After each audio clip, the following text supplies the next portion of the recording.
요즘 어떻게 지내십니까? 우리가 이제 영화를 자주 보게 되는데 영화 속에 그 명대사라는 게 있죠. 내일은 내일의 태양이 뜬다. 이거 어느 영화에 나오는 대사인가요? 어느 영화라고 쭉 말할 정도면은 영화에 관심이 많으신 분인데 내일은 내일의 태양이 뜬다. 바람과 함께 사라지다라는 영화 그 마지막 대사 아주 멋있는 장면이 떠오르는데 오래전에 보았던 그 영화의 한 대사가 오랜 세월이 지난 지금까지도 아주 감동적으로 살아 있습니다. 그게 이제 프랑스 영화였는데 나치 독일의 그 지배 아래에 있을 때 독립운동하던 그 청년들이 모임에서 중요한 계획을 하다가 계획이 이제 발각이 나니까 어떤 청년이 이렇게 얘기합니다. 동지들, 모든 것이 다 끝장났어. 우리 자폭해 버립시다. 이렇게 아주 과격적인 얘기를 하니까 이야기를 듣고 있던 또 다른 청년이 이런 얘기를 합니다. 아니요, 동지들, 아직은 끝이 아니요. 우리가 꿈을 잃어버릴 때 그때 비로소 끝이 올 것이요. 구약성경 에레미야 32장입니다.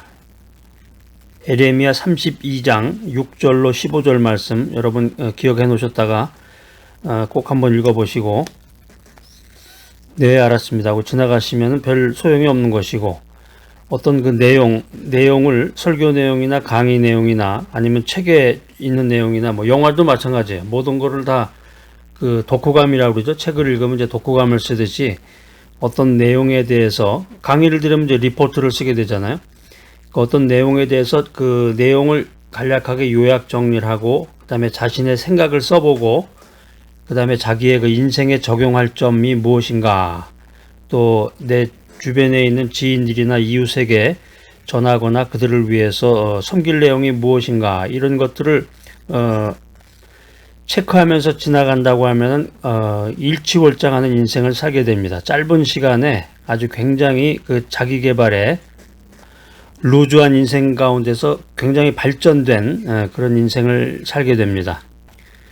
구약성경 에레미야 32장 6절로 5절 말씀 꼭 읽어보시기 바랍니다. 여기에 보면은 그 유대 민족사의 희망의 끝이 나오는데요. 그 희망이 마지막 벼랑에 몰려있던 그 역사의 무대를 잘 조명해주고 있습니다. 에레미야 32장에 보면 그러니까 이제 한 민족, 이제 여기서 이제 유대 민족인데요. 이스라엘의 그 역사가 이제 끝이 날 아주 위태위태한 그런 지경을 성경이 잘 묘사를 해주고 있습니다. 이때 그 백그라운드를 잠깐 설명드리면 주전 587년입니다. 그러니까 586년에 유다가 바벨론에 의해서 멸망당하기 7, 8개월 전이라고 할 수 있겠는데 이미 그 유다의 수도 예루살렘은 바벨론 군대에 의해서 포위가 되고 있었습니다. 오늘의 주인공 이제 에레미야 선지자인데요. 그때 당시 나이가 57세였어요.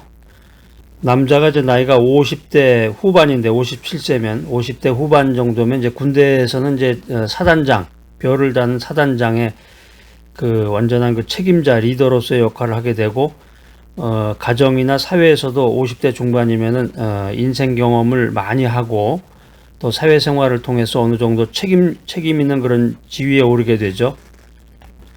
당시에 57세였던 이 선지자 에레미야가 조국에 다가오고 있는 이 불길한 미래에 대해서 심판에 대한 예언을 하다가 시드기야 왕에게 체포되어서 감옥에 감금되게 됩니다. 그런데 감옥에 갇혀 있던 이 에레미야에게 친척이 한 사람 찾아와요. 에레미야의 숙부의 아들 하나멜이라는 사람인데 하나멜 숙부의 아들이니까 촌수로 따지면 어떻게 되나요? 사촌이죠, 사촌. 아버지 계열이면 이제 사촌이고 어머니 계열이면 이제 이종 사촌인데 숙부의 아들이니까 이제 사촌인데 사촌 하나멜이 찾아와서 자기 형편이 어려우니까 밭을 사달라고 합니다. 자, 현대식으로 얘기하면 이제 감옥에 들어가 있는 사람을 사촌이 찾아와서 자기 아파트를 사달라는 거예요. 감옥에 있는 사람 도와주지는 못할 망정 위로의 말은 해주지 못할 망정 찾아온 사람이 오히려 신세 한탄을 하면서 자기 경제 형편이 너무 어려우니까 이 에레미야에게 자기 부동산, 자기 밭을 사달라고 그런 겁니다. 이제 그때 당시에 그 고대 근동 지방의 습관을 보면은 땅이라고 하는 게 부동산을 아무나 주고 사는 게 아니라 친척 사이에서만 그 땅의 매매가 가능했습니다. 그렇기 때문에 자기 친척이었던, 자기 사촌이었던 에레미야를 찾아와서 이런 부탁을 하게 되는 것이었습니다. 자, 에레미야 32장. 여러분 에레미야 32장 6절로 5절 말씀 드렸는데 32장 전체를 이렇게 쭉 한번 읽어보세요. 성경을 읽으실 때는 그 한 장의 한 절만 읽으시면 안 되고 그 전후를 다 읽어야 되는데 포괄적으로 그 장 전체를 읽으시면 좋습니다. 자, 에레미야 32장을 보면 이때 그 상황이 전쟁터에 전시 상황에 나라를 잃어버리고 그 외국에 의해서 짓밟힐 것이 거의 명확해지는 그런 시점이에요. 자, 예를 들면 여러분이 쉽게 알 수 있는 거 6.25를 생각해 보시면 돼요. 6.25 전쟁이 터졌는데 이 부동산이 무슨 소용이 있겠어요? 다 도망가는데 이럴 때 필요한 것은 오직 캐시겠죠. 현금이라든가 이제 다이아몬드 같은 거, 금 같은 것도 이렇게 작은 건 괜찮지만 금덩어리가 무거우니까 가치가 높은 현금이라든가 그런 보석류 같은 거, 그런 것이 전쟁터에서는 이제 전쟁 상황에서는 이제 필요할 때인데, 근데 이해 못할 아이러니하게도 이 사촌이 찾아와서 하나멜이라고 하는 사촌이 찾아와서 그 에레미야에게 그 부동산을 사달라고 그러는 거예요. 근데 더 이상한 게 이 에레미야가 밭을 사기로 결정을 합니다. 확실히 그 선지자이기 때문에 뭔가 선지자다운 예견 능력이 있었던 것 같아요. 에레미야가 밭을 사기로 결정한 것은 믿음의 결정입니다. 또 다른 각도에서 보면은 희망의 결단이라고 할 수가 있는데, 밭을 사는 행위는, 그러니까 부동산을 사는 행위는 미래를 사는 것이고 희망을 사는 행위라고 말할 수가 있겠습니다. 한마디로 결론적으로 말씀을 드리면 에레미야가 조국의 미래를 포기하지 않았다는 그런 프루프가 되겠죠. 증거가. 지금 상황이 나라가 조국이 어려워지고 심지어는 자기의 조국을 잃어버릴지도 모르는 그런 위태한 상황에 있지만, 자, 그렇지만 우리 민족은 망하지 않고 반드시 회복이 된다. 그리고 모든 것이 정상화되어서 이 토지거래도 다시 정상화될 것이기 때문에 내가 사는 이 밭은 그때가 되면 대단히 쓸모가 있는 유용한 거래가 될 것이다. 그렇기 때문에 내가 이 밭을 산다. 이런 미래 예언적인 생각을 가지고 선지자 에레미야가 자기 조카 하나멜의 밭을 사게 되는 것입니다. 우리가 인생살이 하면서 가만히 지나간 역사를 살펴보면은 좋았다고 얘기한 적이 그렇게 없어요. 좋은 건 좋다고 얘기를 해야 되는데 계속 어려운 점만 있었던 것 같아요. 6.25를 지나고 어려움을 극복해서 새마을운동도 일어나고 경제가 부흥이 됐지만 비판 세력들은 또 그게 독재라고 평가를 하게 되고, 문민정부가 들어섰지만 또 IMF가 터지게 되죠. 아무튼 광화문이 조용할 날이 없었고, 요즘 최근에는 이제 코로나19로 인해서 경제가 엄청나게 어려워졌고, 교회도 굉장히 힘이 들고 있습니다. 최근에 교단들이 발표한 자료에 의하면은 기독교 개신교의 성도 수가 굉장히 마이너스가 됐다고 그래요. 굉장히 많이 줄어들었다고 그러는데, 이 코로나19 가운데서는 특히 교회 헌금이 줄어들면서 교회 재정에 위기가 오기도 하고, 대형 교회가 몇백 개가 그냥 문을 닫는 그런 사태가 발생하기도 한다고 합니다. 그러니까 교회도 요즘에 보면 이제 은행에서 돈을 빌려다가 건축을 하고 교인들 부흥회를 통해서 건축 헌금을 이제 걷어들여서 그것을 이제 진행하게 되는데, 코로나 사태로 인해서 예배가 진행이 안 되니까, 사람들이 모이질 않으니까 일단 믿음이 식고 건축에 대한 그런 열망이 떨어지면서 헌금 액수가 줄어드니까 은행으로부터 돈을 빌렸던 교회는 이제 위기 가운데 처하게 되는 것입니다. 인생이나 사회나 국가나 교회나 죽겠다 어렵다만 할 게 아니라 지금 이 순간이 참 소중한 순간이구나. 그리고 오늘이 참 소중한 날이구나. 그렇게 생각을 하면서 항상 감사하는 마음으로 인생을 귀하게 생각해야 되겠습니다. 아무튼 오늘을 살아가기가 우리가 힘들고 어려운데 이런 때야말로 역설적으로 희망을 가져야 될 때구나, 이런 생각을 하게 됩니다. 지금 당장 오늘은 힘들고 먹고 살 것도 해결하기가 쉽지 않은 날이지만 역설적으로 오히려 더 희망과 비전을 가져야 된다. 희망이 어디 있는가? 희망이 보이질 않겠죠? 그러면 희망을 창조해야 되겠습니다. 희망이 안 보인다면 희망을 창조해야 된다. 그래서 우리가 지금 오늘 희망을 사야 할 때이다, 이런 말씀을 드리고 싶습니다. 그래서 에레미야가 이런 인생의 위기에 대해서 모범적인 사례를, 샘플을 우리들에게 보여주고 있는 것입니다. 에레미야를 가리켜서 눈물의 선지자라고 그러는데, 사랑의 선지자는 누구예요?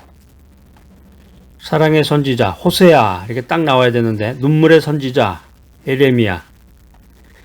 에레미야는 희망을 창조해서라도 자기 민족에게 희망을 주고 싶어 했습니다. 자, 여러분들, 암울한 오늘의 현실, 힘들고 어려운 가운데서 이 오늘 귀한 메시지 들으시는 여러분들, 이 절망적인 암울한 시대에 희망을 창조하는 놀라운 인생을 살아가는 여러분 모두가 되시기를 간절히 기대합니다. 희망을 창조하는 자가 되려면은 사람의 말이 아닌 하나님의 말씀을 들어야 합니다. 힘들고 어려운 시기, 고난의 시기일수록 우리는 사람의 말을 듣지 말고 하나님의 말씀을 들어야 한다. 역사가 어려워지고 이 시대가 어려워지면 제일 빨리 돌아다니는 게 있는데, 그게 뭐냐면은 유언비어입니다. 유언비어. 불길한 유언비어가 사람들 사이에 퍼져갑니다. 큰일 났다. 이런 때는 달러로 모든 걸 바꿔 놓아야 돼. 빨리 미국으로 보따리 싸서 가자. 뭐 이런 근거 없는 불길한 소식들이 입에서 입으로 퍼지게 됩니다. 그래서 최근만 해도 금값이 오른다고 그래서 뭐 금을 사두기도 하고 그랬는데 요즘에 또 많이 떨어진다고 그래요. 달러의 경우도 지금 굉장히 많이 떨어졌고, 미국으로 보따리 싸서 도망가자, 쉬운 이야기가 아닙니다.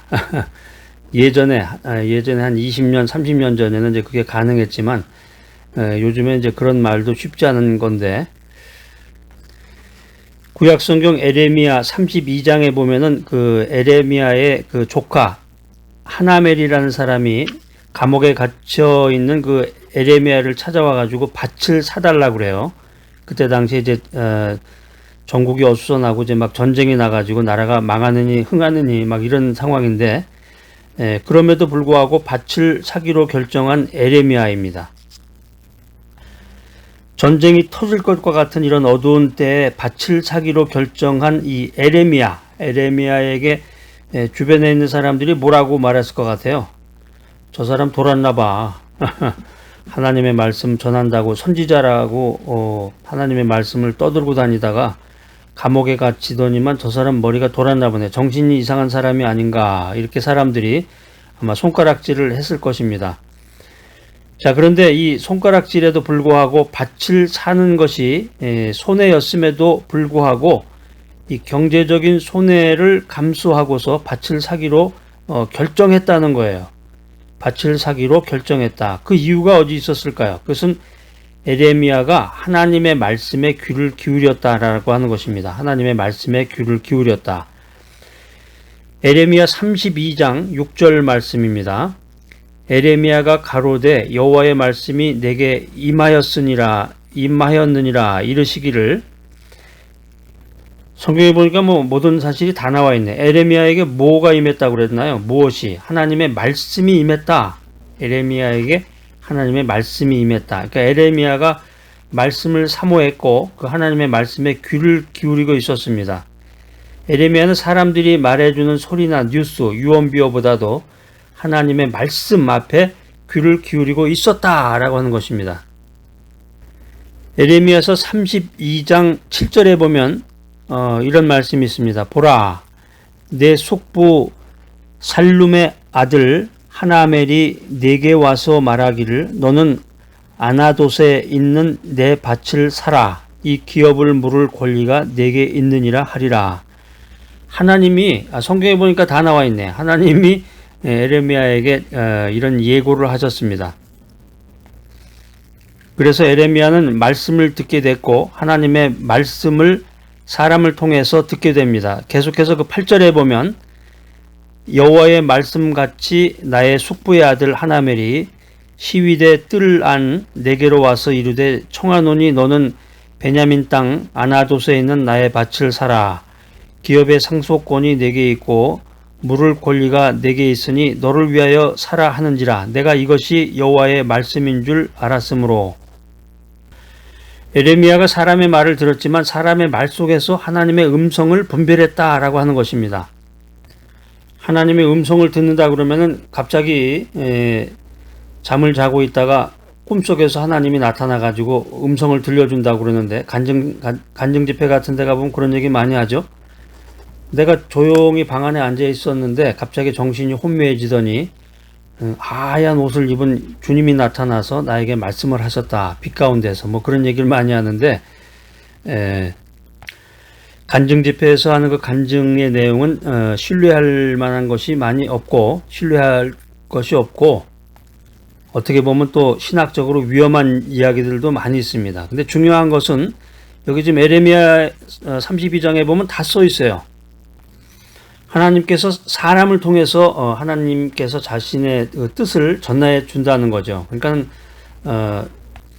내가 오늘 유튜브 방송을 통해서 어떤 메시지를 들었는데 그 사람을 통해서 전달되는 그 말을 통해서 내가 깨달음을 받고 은혜를 받아서 하나님의 메시지를 들었다. 이렇게 얘기할 수 있는 거죠. 성경에 보면 이 에레미야는 항상 하나님의 말씀을 사모했습니다. 그리고 말씀을 듣고자 했고 그래서 드디어 그 말씀을 듣게 된 거죠. 그러니까 오늘 이 메시지 들으시는 분들 가운데서도 정말 하나님의 말씀대로 살고자 하는 그런 마음의 열정이 있는 분은 이 메시지를 들으면서 정말 하나님이 은혜 가운데서 나에게 주님의 음성을 들려주시는구나 이런 깨달음을 갖게 될 것입니다. 그러니까 기독교 진리, 성경 진리라고 하는 것은 어떤 그런 교양 시간이 아니에요. 취미로 그냥 착하게 살고자 그 주님의 말씀을 들어야 되겠다. 이 정도로 끝나면 안 됩니다. 그러니까 신앙생활을 착하게 선하게 사는 것으로 법과 도덕을 잘 지키면서 사는 것으로 착각하시는 분이 많이 있습니다. 신앙생활, 믿음생활이라고 하는 것은 착하게 선하게 사는 것이 아니라 예수를 믿는 거예요. 예수. 주 예수를 믿고 하나님의 말씀대로 살아야 되는데 여러분 하나님의 말씀이 다 이해가 되고 여러분들이 받아들일 수가 있습니까? 내가 내 자신이 주님의 말씀을 듣고 하나님의 뜻대로 살고자 하면 세상이 먼저 반대래. 내 주변에 내 바로 곁에 있는 사람이 방해를 한단 말이야. 하지 말라고. 예수님이 동정녀 마리아의 몸을 통해서 태어났다. 그 사실을 어떻게 믿을 수 있겠어요? 야, 과학적으로 어떻게 상식적으로 맞지도 않는 얘기 아니냐. 그러면서 나에게 비난을 하게 될 거예요. 예수님이 동정녀, 처녀의 몸을 통해서 성관계를 맺지 않고 아는 그 깨끗한 순수한 처녀의 몸으로 예수님이 탄생을 했다. 이게 기독교 진리란 말이에요. 이거는 바꿀 수가 없는 거예요. 근데 그 얘기를 믿어야 되는데 그 얘기를 내 주변에 있는 가까운 사람들에게 내 친척들에게 얘기한다고 생각해 보세요. 믿지 않는 사람들에게 그 말을 믿는지 반대할 거란 말이에요. 야, 믿지 마라. 거짓말이다. 그러면서 구원을 받으려면 주 예수를 믿어야 된다. 주 예수를 믿으라. 그러면 너와 내 가족이 구원을 받으리라. 그러니까 예수님을 믿어야 구원을 받는 건데 세상에서는 그 용납이 안 되지. 야, 어떻게 구원 받는데 예수님만 믿냐? 세상에 사람이 뭐 예수님밖에 없냐? 세상에 신이 예수님밖에 없냐? 이러면서 반대를 한다는 거죠. 그리고 지금 세상에서 교회를 향해서 비난의 손을 손가락질을 하는 것 중에 하나가 바로 그거예요. 독선적이라는 거죠. 이 기독교와 성경이 독선적이다. 어떻게 예수를 믿어서 예수만을 믿고 구원을 받느냐는 거예요. 근데 예수님만을 통해서 구원의 길을 갈 수 있다. 이거는 기독교의 절대적인 진리란 말이에요. 이거는 양보하거나 타협을 할 수가 없는 건데 거기에 대해서 세상이 도전을 하는 거죠. 야, 양보해. 예수님뿐만이 아니라 구원의 길은 여러 가지가 있다. 요즘같이 다양화된 사회에서 뭐 성경만을 믿느냐, 성경 이외에도 좋은 책이 많이 있고 예수 이외에도 믿을 만한 사람이 많이 있는데 양보 좀 하지. 그러니까 사람의 말을 믿고 인생을 살아가면은 믿음 생활하기가 쉽지 않은 거죠. 하나님의 말씀만 믿어야 되는 것이고 믿음 생활, 이 신앙 생활이라고 하는 것은 취미 수준이 아니라는 것입니다. 선하게 착하게 살고자 예수를 믿는 게 아니에요. 주 예수님만을 믿고 내가 구원을 받는다는 거죠. 구원을 받는다. 자, 오늘 여기 에레미야서 32장 여러분 결사적으로 한번 읽어보세요. 성경 말씀을 통해서 하나님의 은혜를 주시면 거기서 여러분들이 깨달음을 얻고 여러분의 믿음이 한 차원, 높은 차원으로 가치 있게 업그레이드가 될 수가 있는데, 에레미야, 여기 지금 오늘 주인공이 에레미야인데, 에레미야는 하나님의 말씀을 사모한 사람이었다. 그래서 그 말씀을 듣고자 애쓴 거예요. 자, 오늘 이 메시지 들으신 여러분들도 마찬가지죠. 뭔가 하나님의 말씀에 대해서 귀를 기울이고자 이렇게 노력하다 보니까 이 메시지를 듣게 됐는데, 자, 이 메시지 들으신 여러분들, 이 말씀을 통해서 은혜를 받고 이 말씀을 통해서 능력을 받아서 이 시대의 사람들과 전혀 다른 창조적인 행동을 하는 여러분들이 되시기를 바랍니다. 자, 오늘 에레미야 32장에 나오는 그 에레미야의 태도, 자기 그 조카가 찾아와서 밭을 사라고 했는데 조국이 망하는 아주 위기 가운데서 밭을 산다는 것은 어리석은 행동임에도 불구하고 성경에 나와 있는 대로 그 하나님의 음성을 듣고 하나님의 메시지대로 창조적인 행동을 했다라고 하는 것입니다. 이것은 에레미야의 믿음에서부터 시작이 된 것입니다. 믿음. 그런데 이 믿음이라고 하는 것은 또 어디서부터 시작이 됐냐? 믿음은 하나님의 말씀으로부터 출발한 거죠. 그러니까 성경에 보면 믿음은 들음에서 나며 들음은 그리스도의 말씀으로 말미암은 것이다. 이렇게 분명히 우리들에게 전해주고 있습니다. 그러니까 믿음 생활을 하는데 성경 말씀을 읽지 않는다, 성경 말씀을 듣지 않는다. 이거 가짜란 말이에요. 그러니까 저 사람의 믿음이 제대로 된 사람이냐 아니냐, 그걸 보려면은 성경 말씀을 얼마나 관심 있게 듣느냐 거기에 있고, 또 사람의 생각대로 말을 하느냐, 하나님의 생각을, 하나님의 뜻을 이야기하느냐, 그걸 보면 분명히 알 수가 있는 거예요. 어떤 권위 있는 사람이 그 언론기관이나 책을 통해서 어떤 메시지를 전했다. 야, 그게 정말 맞는 말이구나, 진리구나. 그 생각이 부족한 사람들이에요. 그 따라가는 사람들은. 아니, 무슨 말씀이세요? 그분의 행적을 제가 잘 알아요. 제가 그분이 어떻게 살아왔는지 과정을 잘 알고 있습니다. 얼마나 그분이 착하고 선하게 살고 이웃을 많이 도왔는데요. 그분 말씀대로 해야죠. 그런 분도 아마 있을 것 같아요. 성경이 말씀하는 진리는 사람의 말을 듣지 아니하고 하나님의 뜻이 무엇이냐, 성경에 나와 있는 하나님의 뜻이 무엇이냐, 그게 중요하다는 거죠. 오늘의 주인공 그 에레미야의 그 행동은 믿음에서부터 시작이 된 것인데, 하나님의 말씀이 에레미야에게 들려와서 미래에 대한 믿음을 주었다라고 성경은 말하고 있습니다. 그래서 에레미야는 이런 창조적인 행동, 여기서 구체적으로 이제 밭을 사는 것을 말하는데, 이런 창조적인 행동을 할 수 있었다라고 하는 것입니다. 자, 여러분들도 하나님의 말씀을 사모하고 또 하나님의 음성을 분별하는 여러분들이 되시기를 바랍니다. 하나님의 말씀을 사모하고 하나님의 음성을 분별하는 사람은 상식을 깨트리는 행동을 할 수 있는 거예요. 상식을 깨트리는 행동이라고 하는 것은 이제 세상에 속한 사람들이 생각하고 행동하는 대로 따라서 하지 않는다는 거죠. 이런 사람들, 선지자 에레미야와 같은 사람이야말로 우리 시대에 희망을 낳을 수 있는 사람이다라고 하는 것입니다. 자, 우리 힘들고 어려운 이 세상 인생길에서 어떻게 믿음대로 살 수 있을까? 먼저 에레미야처럼 하나님의 음성을 들어야 된다. 에레미야처럼 하나님의 음성을 들으라. 그 사람들의, 세상 사람들의 그 잡다한 소리, 유언비어, 온갖 잡다한 소리, 그런 소리 들으면서 좌절해하지 말고 실망해하지 말고 귀를 열어서 분별력을 가지고 살아계신 하나님의 음성을 들으라. 들으라.